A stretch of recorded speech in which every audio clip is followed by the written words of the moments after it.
Ja, Mama, du hast recht. Dann sauge ich jetzt mal mein Zimmer.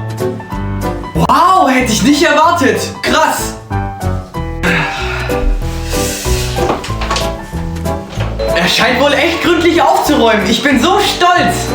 Also irgendwas stimmt doch da nicht. Hey Cowboy, jetzt kannst du auch mal aufhören mit Sau. Ich glaube, mein Schwein pfeift. Du hast die ganze Zeit weitergezockt.